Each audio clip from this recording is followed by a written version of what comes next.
Assalamualaikum warahmatullahi wabarakatuh. Apa kabar Sobat Link Awakening semuanya? Oke, Mimin akan lanjutkan ceritanya, tapi seperti biasa tolong dibantu untuk tekan tombol like. Terima kasih sudah dan sebelumnya. Saling memeriksa dan menyeimbangkan, bab 756-760. Sebenarnya, pada titik ini, kedua bersaudara itu sudah mengetahuinya. Saat ini, uang dan bukan uang hanyalah objek eksternal. Yang sangat berarti bagi mereka saat ini adalah kebebasan dan identitas pewaris keluarga Kobayashi. Hanya 10% saham yang tersisa di tangan saya sendiri, yang juga dapat memastikan bahwa saya akan cukup makan seumur hidup. Tetapi jika Anda terjebak di peternakan anjing di negara asing selama sisa hidup Anda, maka tidak ada peluang untuk berbalik dalam hidup ini. Oleh karena itu, jika kedua opsi ini dibandingkan, ini benar-benar surga dan bawah tanah. Ketika Ichiro Kobayashi mengatakan bahwa dia bersedia memberi Ye Chen 90% sahamnya, Jiro Kobayashi menjadi gila. Dia hampir dengan sembrono mengatakan, "Tuan Ye, jika Anda bersedia bekerja sama dengan saya dapat memberi Anda 95% saham." Ye Chen sedikit tersenyum dan berkata, "Jiro Kobayashi, Anda sedikit terlambat dalam menyadarinya. Saya pikir lebih tepat untuk bekerja sama dengan saudara Anda dalam masalah ini." Begitu Ye Chen mengatakan ini, ekspresi Ichiro Kobayashi sangat bersemangat, sementara Jiro Kobayashi merasa seolah-olah dia telah jatuh ke dalam jurang, dan dia benar-benar putus asa. Kobayashi Ichiro berlutut di tanah dengan bersemangat dan bersujud kepada Ye Chen, tersedak dan berkata, "Tuan Ye, terima kasih atas kepercayaan dan penghargaan Anda. Saya pasti akan mengikuti petunjuk Anda dalam segala hal di masa depan. Jika Anda membiarkan saya pergi ke timur, saya tidak akan pernah pergi ke barat." Ye Chen melanjutkan, "Jika saudaramu bekerja sama dengan baik, secara aktif bekerja sama dengan saya, dan membuat saya puas, maka saya dapat terus bekerja sama dengannya. Tetapi jika dia berani menggerakkan pikiran lain dengan saya dan membuat saya merasa tidak puas, maka saya akan menangkapnya lagi, atau menangkapnya di sini. Biarkan dia memelihara anjing itu alih-alih Anda, dan biarkan Anda menggantikannya sebagai pemimpin keluarga Xiaolin." Setelah mendengar ini, Kobayashi Ichiro segera mengungkapkan pendapatnya tanpa ragu-ragu, "Tuan, saya tidak akan membiarkan Anda memiliki ketidakpuasan bersamaku." Kobayashi Jiro putus asa. Dari sudut pandang ini, saya hanya akan menjadi pencegah bagi saudara laki-laki saya di masa depan. Dan arti keberadaan saya adalah untuk terus mengingatkan saudara laki-laki saya untuk mendengarkan kata-kata Ye Chen. Jika saudara laki-laki saya tidak melakukan kesalahan, maka dia tidak memiliki kesempatan untuk berdiri. Kobayashi Ichiro juga tahu betul bahwa adik laki-lakinya adalah sarana Ye Chen untuk mengendalikan dirinya sendiri. Jika dia tidak mendengarkannya, kemungkinan besar dia akan menukar dirinya dengan adik laki-lakinya. Oleh karena itu, dia harus bekerja sama sepenuhnya dengan Ye Chen untuk menghindari kembali ke tempat hantu ini lagi. Yang diinginkan Ye Chen adalah agar kedua bersaudara itu saling memeriksa dan menyeimbangkan. Melihat tujuan tercapai, dia merasa lega. Ye Chen memandang Chen Zekai dan berkata, "Oke, ayo pergi." Dalam perjalanan pulang, ponsel Ye Chen menerima notifikasi. Dorongan ini adalah berita. Judulnya adalah "Pemain sanda wanita berbakat Jepang Nanako Ito keluar dari bahaya. Dokter mengatakan bahwa dia mungkin mengucapkan selamat tinggal pada ring sepenuhnya." Melihat berita ini, Ye Chen buru-buru mengklik untuk memeriksanya, lalu melihat teks laporannya. Ternyata setelah Nanako Ito kembali ke Jepang, ia langsung mendapat pertolongan pertama di rumah sakit terbaik di Tokyo. Apalagi dia terluka parah saat itu. Bahkan organ dalamnya terluka sangat parah, dan dia tidak bisa keluar dari bahaya untuk sementara waktu. Setelah beberapa jam pertolongan pertama, dia akhirnya keluar dari bahaya secara bertahap. Namun, meski sudah keluar dari bahaya, kondisi cedera fisiknya masih belum optimis. Media mengutip pengantar seorang dokter top di Tokyo, "Nanako Ito kini mengalami kerusakan fungsi fisik yang parah, dan belum diketahui apakah bisa pulih." Laporan tersebut juga mengatakan bahwa orang Jepang sangat sedih dengan berita tersebut, dan mereka semua berdoa untuk Ito Nanako di situs jejaring sosial Jepang, berharap dia dapat pulih secepat mungkin, terus berada di atas ring, dan memenangkan kehormatan untuk Jepang. Di akhir artikel terungkap bahwa Nanako Ito dilaporkan akan pergi ke Kyoto untuk pemulihan jangka panjang setelah kondisi fisiknya stabil. Dia mungkin tidak akan muncul di mata publik untuk waktu yang lama di masa mendatang. Ye Chen hanya bisa menghela nafas setelah membacanya. Tampaknya Nanako Ito mengalami luka dalam yang serius selama pertandingan. Lagi pula, dia dan Qin Aoswee sama sekali tidak berada di kelas berat yang sama, dan cedera tidak bisa dihindari. Faktanya, dia seharusnya tidak memainkan permainan ini yang dia pasti akan kalah sama sekali. Hanya saja gadis dengan penampilan lemah ini memiliki hati yang sangat kuat. Dia tahu bahwa dia mungkin akan kalah, tetapi dia bertahan sampai akhir tanpa ragu-ragu.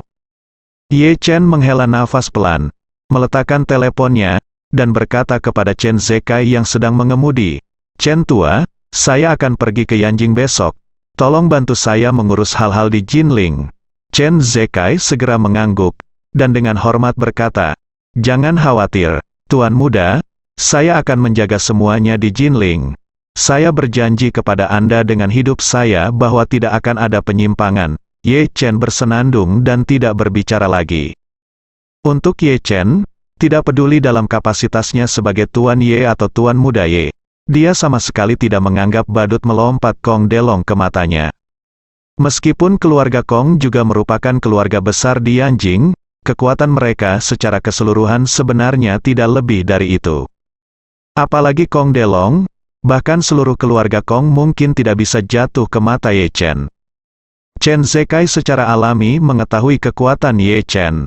Ini adalah tuan yang membunuh 8 raja dari keluarga Wu dengan satu gerakan. Dengan kekuatan seperti itu, keluarga Kong jelas bukan tandingannya.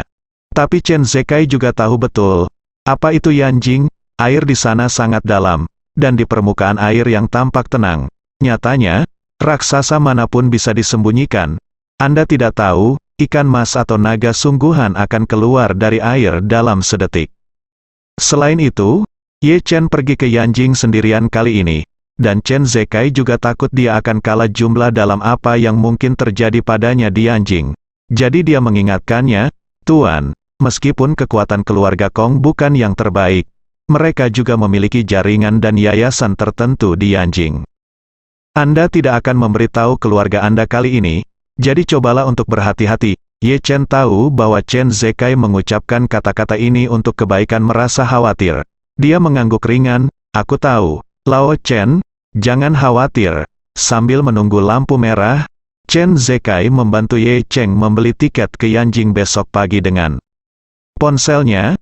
Kemudian dia berkata kepada Ye Chen, "Tuan, penerbangannya besok jam 10 pagi, dan saya membelikan Anda kabin kelas 1. Oke, Ye Chen."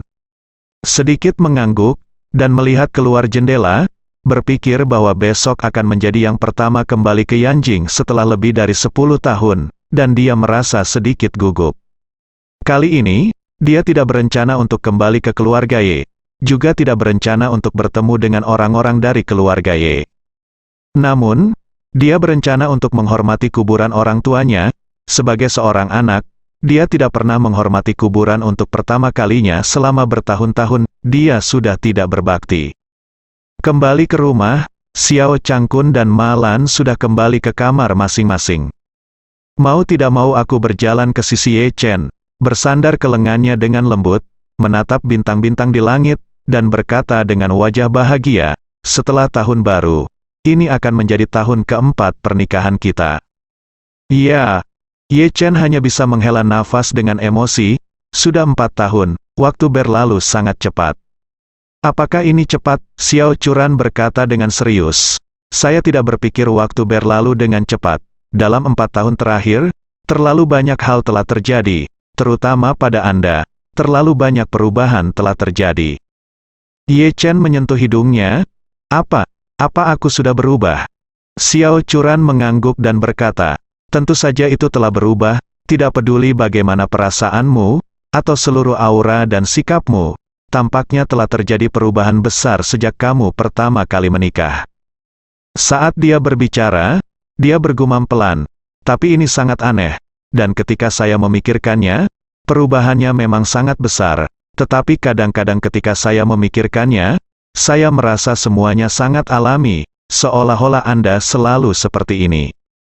Ye Chen menghela nafas pelan, dan berkata kepadanya, "Oh, ngomong-ngomong, istriku, sudah diputuskan untuk pergi ke Yanjing untuk melihat Feng Shui, dan aku akan berangkat besok pagi." "Berangkat besok?" Xiao Churan bertanya dengan heran, "Mengapa kamu terburu-buru?" Ye Chen berkata sambil tersenyum, "Ini sudah bulan ke-12, dan tahun baru Imlek hanya sekitar 20 hari lagi. Pelanggan di sana juga sangat cemas. Mereka semua ingin melakukan semua yang harus dilakukan sebelum akhir tahun. Kami tidak dapat menahan mereka." Xiao Churan mengangguk ringan, dan berkata dengan serius, "Suamiku, meskipun Feng Shui menghasilkan uang, aku tidak ingin kamu sering berkeliaran di masa depan. Setelah kamu mengatakan ini, aku terus berpikir bahwa kita telah menikah selama hampir 4 tahun. Sepertinya kita tidak pernah berpisah sepanjang hari dan sepanjang malam. Ketika aku memikirkan kamu pergi ke Yanjing selama beberapa hari, aku tidak terbiasa dengan itu." Berbicara tentang ini, dia menghela nafas sedikit sedih. "Kamu juga tahu bahwa hubungan antara orang tuaku tidak pernah baik. Sejak ibuku kehilangan lebih dari 2 juta dalam perjudian dan ditangkap di pusat penahanan karena skema piramida, ayahku tampaknya tidak memiliki kasih sayang padanya. Terutama ketika Bibi Han tiba-tiba kembali, hubungan mereka berdua menjadi lebih buruk. Ketika saya pulang kerja setiap hari, saya melihat mereka berdua menjijikkan dan bertengkar satu sama lain, berkelahi dan memarahi. Saya merasa sangat tidak nyaman di hati saya. Tetapi Anda dapat memberi saya sedikit kehangatan rumah jika Anda pergi selama beberapa hari. Saya tidak tahu bagaimana menghadapi mereka." Ye Chen memeluknya sedikit lebih erat, dan berkata dengan serius, "Biarkan masalah antara orang tua berjalan dengan sendirinya. Jangan terlalu memikirkannya, dan kamu tidak akan terlalu terganggu. Selain itu, saya akan kembali segera setelah saya menyelesaikan pekerjaan. Jangan khawatir." "Iya." Xiao Churan mengangguk dan berkata sambil tersenyum, "Oh benar, kamu belum pernah ke Yanjing, kan? Kali ini saya dapat mengambil kesempatan untuk bersenang-senang. Yanjing adalah ibu kota kuno dengan sejarah dan budaya yang sangat kaya." Ye Chen tersenyum masam.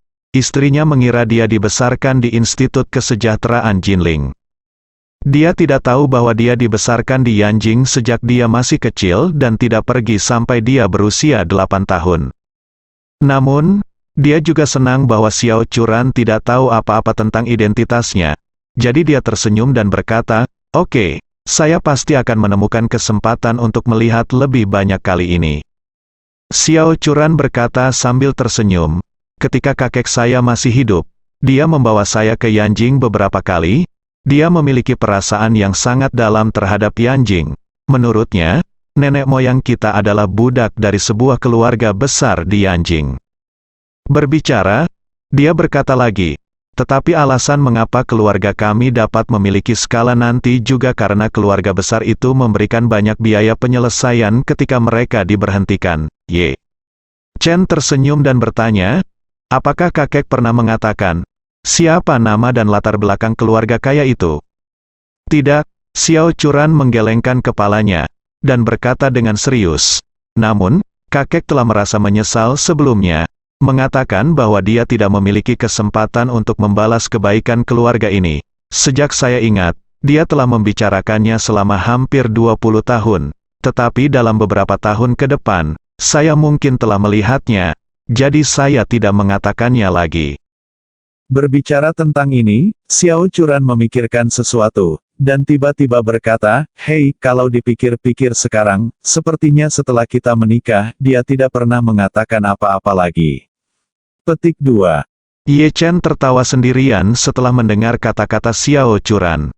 Dia tahu mengapa Tuan Xiao berhenti membicarakan masalah ini setelah dia dan Xiao Churan menikah.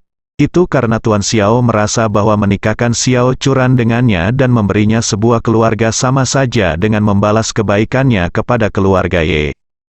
Tapi tentu saja, dia tidak akan memberitahu Xiao Churan tentang hal ini. Pada saat ini, Xiao Churan tiba-tiba melihat ke langit, dan berkata dengan gembira, "Wow, benar-benar turun salju." Ye Chen mengangkat kepalanya, dan kepingan salju yang dingin jatuh di dahinya. Setelah membawa sedikit kesejukan, itu langsung meleleh. Pada awalnya, hanya ada beberapa kepingan salju yang berjatuhan secara sporadis, tetapi setelah 10 menit, langit penuh dengan kepingan salju yang berjatuhan di seluruh langit malam. Bagi Jinling, sebuah kota di selatan, salju yang begitu lebat memang terlalu jarang. Xiao Churan menari dengan gembira di salju seperti anak kecil. Melihat salju semakin besar dan besar, dia menarik Ye Chen ke halaman, mengumpulkan lapisan tipis salju dari atap mobil, dan berkata kepada Ye Chen, "Jika jatuh seperti ini, kita dapat membuat manusia salju dan mengadakan perang bola salju besok." Ye Chen mengangguk dan menghela nafas. "Aku sudah bertahun-tahun tidak membuat manusia salju." Dalam sekejap mata, hampir 10 tahun telah berlalu. Salju tebal di Jinling semakin besar dan besar. Momen, Weibo dan Douyin hampir semuanya tentang salju. Bahkan Tuan Song memposting momen, mengambil foto yang menghadap ke pemandangan salju dari villa di lantai atas, dan menambahkan 5 kata, "Salju yang baik menandai tahun yang baik." Song Wanting juga memposting momen, tidak ada gambar, hanya 1 kalimat, "Saya menulis nama Anda di salju. Takut orang akan melihatnya dengan jelas, jadi saya menghapusnya." Ye Chen menebak bahwa kamu, yang dia bicarakan seharusnya adalah dirinya sendiri, tetapi dia tidak menyukainya atau meninggalkan komentar. Malam itu, Ye Chen menemani Xiao Churan dan bermain di salju untuk waktu yang lama. Sampai setelah pukul 12, keduanya kembali ke kamar mereka untuk beristirahat. Setelah mematikan lampu, Ye Chen berbaring di sisi tempat tidurnya, bola-balik tanpa bisa tidur. "Sekarang, kurang dari 10 jam tersisa sebelum saya kembali ke Yanjing setelah 18 tahun. Xiao Churan juga tidak tertidur. Pada malam hari, dia tiba-tiba naik ke tempat tidur Ye Chen dari tempat tidurnya sendiri, memeluknya dengan lembut dari belakang, dan berkata dengan emosional di telinganya, "Suamiku, pergi dan kembali besok. Aku akan merindukanmu." Ye Chen mengangguk ringan, membelai tangannya yang lembut, merasa dipenuhi emosi. Malam itu, Ye Chen hampir tidak tertidur. Untungnya, tubuhnya sudah berbeda dari orang biasa. Bahkan jika dia begadang semalaman, dia tidak merasa tidak nyaman. Karena penerbangan pukul 10 pagi, Ye Chen harus tiba di bandara sebelum pukul 9. Jadi Ye Chen bangun pagi-pagi sekali. Ketika dia bangun, Xiao Churan, yang telah membuat manusia salju hingga pukul 12 tadi malam, masih terjaga. Ye Chen juga tidak ingin mengganggunya, jadi dia meninggalkan catatan di samping tempat tidur dan menulis, "Sayang, aku pergi, tunggu aku kembali." Setelah itu, dia mengganti pakaiannya, membawa dompet dan kartu identitasnya, menaruh beberapa pil peremajaan padanya, dan meninggalkan kamar tidur. Begitu turun, Malan, ibu mertua yang mengenakan celemek, segera keluar dari dapur, dan berkata dengan penuh kasih sayang, "Menantuku tersayang, mengapa kamu bangun pagi-pagi sekali hari ini?" Ye Chen berkata, "Aku akan pergi ke Yanjing hari ini, dan aku tidak akan kembali sampai beberapa hari kemudian." "Menantu yang baik, apakah kamu ingin menyetir ke bandara?" Ye Chen menggelengkan kepalanya. "Tidak, aku akan naik taksi." Malan berseru, "Mengapa kamu tidak membiarkan ayah tuamu mengantarmu? Toh, dia bebas." Ye Chen berkata dengan ringan, "Tidak, lebih mudah bagiku untuk pergi sendiri. Barang bagus, ngomong-ngomong. Bawakan salinannya untuk ibu." Bandara Jinling. Ye Chen tidak membawa barang bawaan apapun, jadi dia hanya mengganti boarding pass dan melewati pemeriksaan keamanan. Karena Chen Zekai membelikannya tiket kelas 1, maka setelah melewati pemeriksaan keamanan, dia langsung pergi ke ruang VIP. Pesawat lepas landas pada pukul 10, dan petugas layanan di ruang tunggu VIP secara pribadi membimbingnya untuk naik ke pesawat lebih awal pada pukul 9.20. Ye Chen naik ke pesawat sebelum yang lain, dan sudah ada beberapa orang yang duduk di kabin kelas 1. Kabin kelas 1 pesawat ini terbagi dalam mode 2+2, yaitu terdapat 2 kursi yang relatif luas di setiap sisi koridor, dan kursinya dapat dilipat rata sehingga Anda dapat berbaring rata dan merasa sangat nyaman. Ye Chen duduk di dekat jendela, dan setelah duduk, dia menatap keluar jendela dengan bingung. Selama lebih dari 10 tahun, Ye Chen tidak berada dalam kondisi saat ini. Gugup dan khawatir dengan sedikit antisipasi, orang dahulu mengatakan bahwa dia dekat dengan kampung halamannya dan pemalu, yang tidak bisa lebih cocok untuk menggambarkannya sekarang. Pesawat-pesawat itu masih menerbangkan penumpang satu persatu. Ketika dia mencium aroma samar memasuki lubang hidungnya, dia tanpa sadar menoleh dan melihatnya. Seorang wanita muda baru saja mendatanginya dan hendak duduk.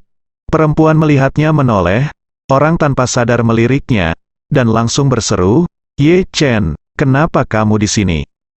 Ye Chen juga tertegun, karena wanita di hadapannya ternyata adalah wanita yang selama ini menyukainya, sahabat Xiao Churan, Dong Ruolin. Faktanya, dia sangat merindukan Ye Chen selama ini. Awalnya, dia menerima undangan Xiao Churan untuk tinggal bersama mereka di Tangchen Yipin. Tetapi selama itu, terlalu banyak hal terjadi di keluarga Xiao.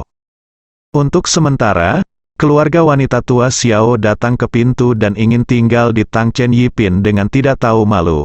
Untuk sementara, Malan menghilang lagi, menyebabkan Xiao Churan mencari ke seluruh dunia. Sebagai orang luar, Dong Ruolin benar-benar tidak punya pilihan selain tetap tinggal di Tangchen Yipin dalam lingkungan yang begitu kacau. Jadi dia pindah kembali ke hotel lebih awal. Oleh karena itu, selama periode waktu ini, dia hampir menderita mabuk cinta terhadap Ye Chen. Bagi Dong Ruolin, Ye Chen selalu menjaga jarak dengan hormat. Dia tidak memiliki perasaan apapun terhadap Dong Ruolin. Apalagi Dong Ruolin masih menjadi sahabat istrinya, jadi dia ingin menjaga jarak darinya. Hanya saja mereka tidak menyangka keduanya masih akan bertemu di pesawat. Kemudian, dia bertanya dengan rasa ingin tahu, "Kamu sibuk apa? Bagaimana kabarmu?" Marvin Ye berkata, "Saya tidak sibuk sama sekali, saya hanya menunjukkan Feng Shui kepada orang lain sesekali, dan saya hanya tinggal di rumah selama sisa waktu itu." Dong Ruolin bertanya dengan hati-hati, setelah Ibu Churan kembali, "Apakah dia tidak mempersulit Anda?" "Tidak." Marvin Ye tersenyum dan berkata, "Sekarang dia jauh lebih damai daripada sebelumnya." Memikirkan kesehatan ayah Gu Qiuyi yang memburuk, Gu Yanzong, dia bertanya, "Bagaimana kabar Paman Gu?" "Tidak begitu baik," Gu Qiuyi berkata dengan suara rendah. "Tidak begitu baik. Dokter telah menyarankan agar dia dirawat di rumah sakit lagi." "Ayah saya tidak benar-benar ingin pergi. Saya pikir dia sedikit tertekan. Dia mungkin telah pasrah pada takdirnya dan tidak ingin repot lagi. Dia selalu merasa bahwa dia tidak memiliki harga diri ketika menerima berbagai perawatan di rumah sakit. Kamu mungkin tidak mengetahui kepribadiannya dengan baik. Tetapi ibuku berkata bahwa dia persis seperti ayahmu. Seperti 2 saudara laki-laki, dia sangat pengecut dan tidak mendengarkan persuasi." Ye Chen tahu bahwa banyak orang baik yang sakit parah. Terkadang, keinginan untuk bertahan hidup tidak begitu kuat. Ini terutama karena mereka telah menjadi baik selama bertahun-tahun, mereka sangat menghargai wajah dan martabat mereka, dan mereka tidak ingin melepaskan semua martabat dan kesopanan mereka di akhir hidup mereka untuk hidup dalam waktu yang terbatas. Ye Chen bahkan mendengar bahwa banyak orang penting menandatangani perjanjian non-penyelamatan ketika mereka sakit parah. Jika hidup mereka berakhir, mereka tidak akan diintubasi, dioperasi atau dipasang ventilator, hanya untuk membiarkan diri mereka berjalan dengan lebih bermartabat. Tampaknya Gu Yanzong sudah mulai merencanakan masa depan. Untungnya, waktu reuni saya dengan Gu Qiuyi relatif kebetulan. Jika saya bertemu lagi setelah Gu Yanzong meninggal karena penyakit serius, saya tidak akan bisa menyelamatkan nyawa Gu Yanzong. Jadi, dia berkata menghibur, "Jangan terlalu khawatir tentang masalah ini, saya akan membantu Anda menyelesaikannya ketika saya sampai di sini." Gu Qiuyi tersedak dan berkata, "Terima kasih Saudara Ye Chen, dia pasti sangat senang jika Anda bisa datang menemui ayah, melihatmu."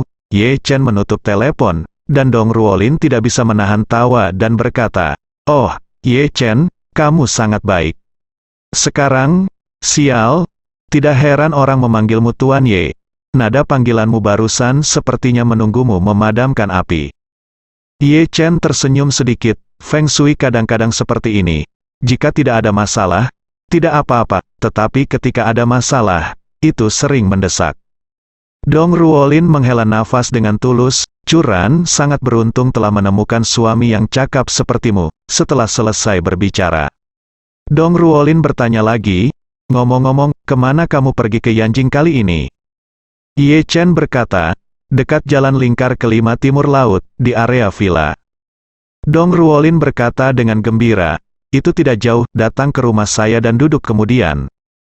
Ye Chen berkata dengan canggung, saya tidak akan pergi, itu tidak cocok, dan saya datang ke Yanjing kali ini, dan ada cukup banyak hal. Dong Ruolin sedikit tersenyum, tidak apa-apa, Anda akan melihat kapan saatnya tiba, tidak masalah jika Anda tidak punya waktu. Tetapi Anda harus memberi saya kesempatan untuk mentraktir Anda makan malam, perlakukan saja sebagai ucapan terima kasih karena telah menyelamatkan saya 2 kali, oke. Mendengar itu hanya makan, Ye Chen tidak sok, Dang bahkan mengangguk dan setuju, oke. Pada saat ini, pramugari yang cantik dan murah hati sudah mulai mengingatkan semua orang untuk mengencangkan sabuk pengaman mereka, dan pesawat siap meluncur, kemudian, pesawat mulai perlahan dan mencapai ujung landasan. Setelah meluncur di landasan dengan kecepatan yang cukup, lepas landas, Dong Ruolin sangat bersemangat di sepanjang jalan, terus mencari topik di samping Ye Chen. Tapi pikiran Ye Chen selalu tertuju pada Yanjing, tempat yang membawa kenangan masa kecilnya. Setelah 1 jam 40 menit penerbangan, pesawat perlahan turun dan mendarat mulus di Bandara Internasional Jing di landasan pacu jantung Ye Chen berdetak kencang saat ini, dan dia berteriak di dalam hatinya, Yanjing. Aku kembali pesawat mendarat, dan Ye Chen serta Dong Ruolin turun dari pesawat bersama. Karena Ye Chen tidak memiliki barang bawaan, dia tidak perlu menunggu untuk mengambilnya, dan Dong Ruolin adalah wanita cantik, jadi dia biasanya membawa banyak pakaian, kosmetik, dan produk perawatan kulit saat dia pergi.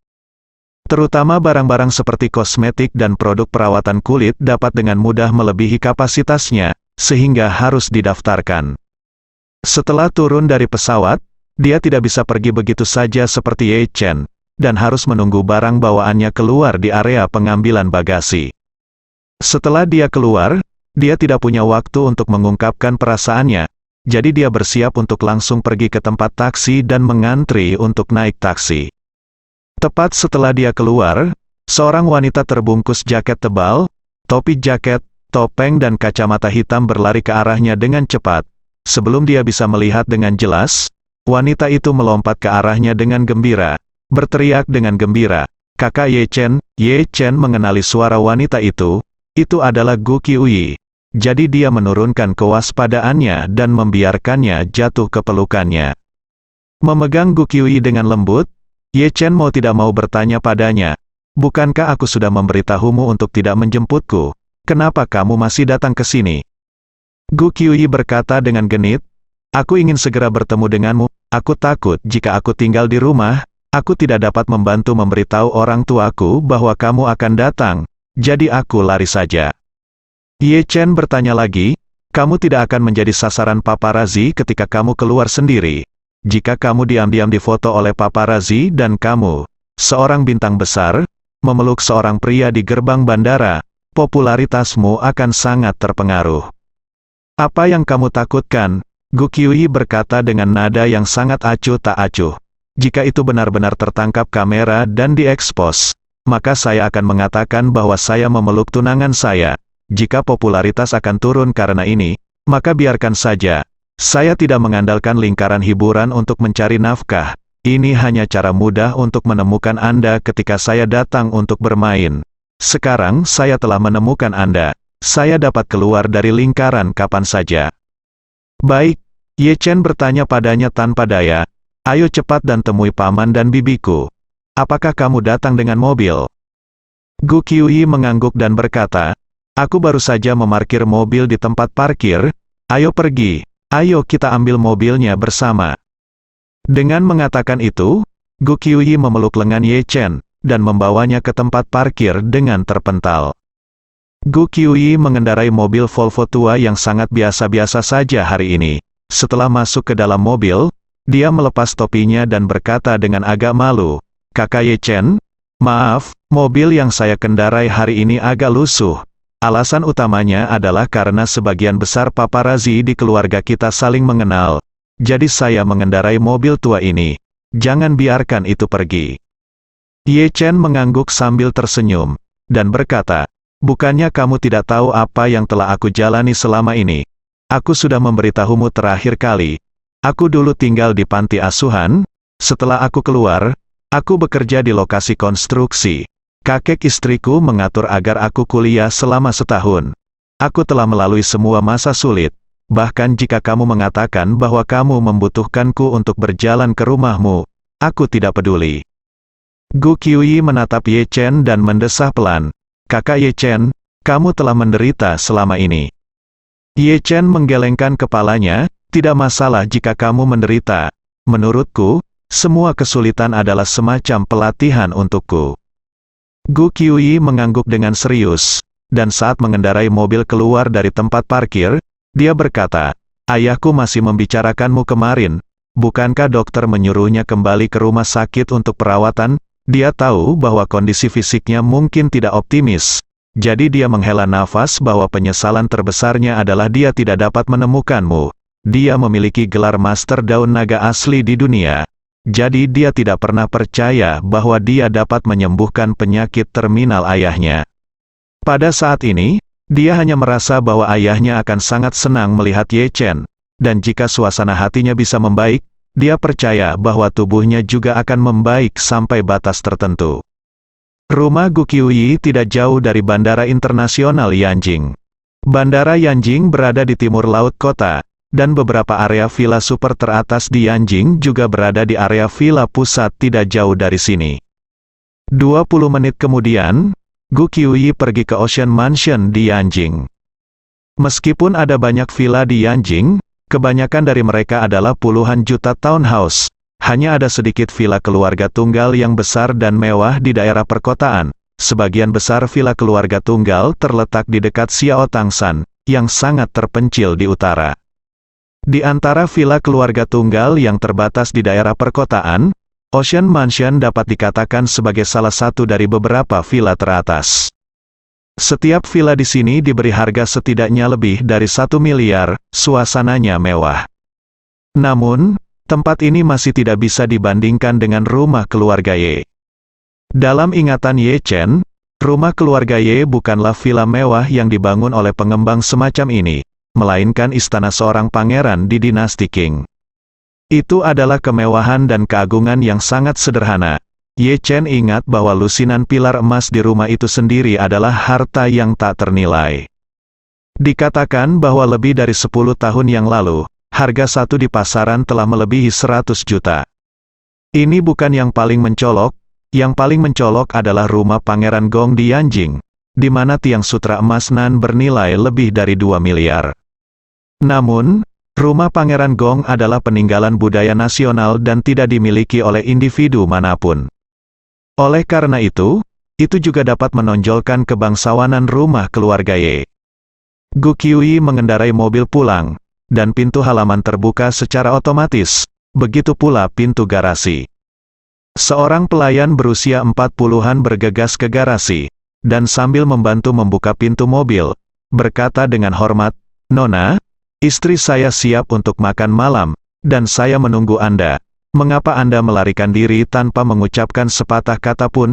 Ini, Gu Qiuyi buru-buru meraih tangan Ye Chen dan berlari ke villa, melewati aula besar dan mewah. Gu Qiuyi langsung menyeret Ye Chen ke restoran, dan begitu dia memasuki restoran, dia dengan bersemangat berkata kepada pasangan parubaya di meja, "Ayah, Bu, lihat siapa yang saya bawa," bersambung.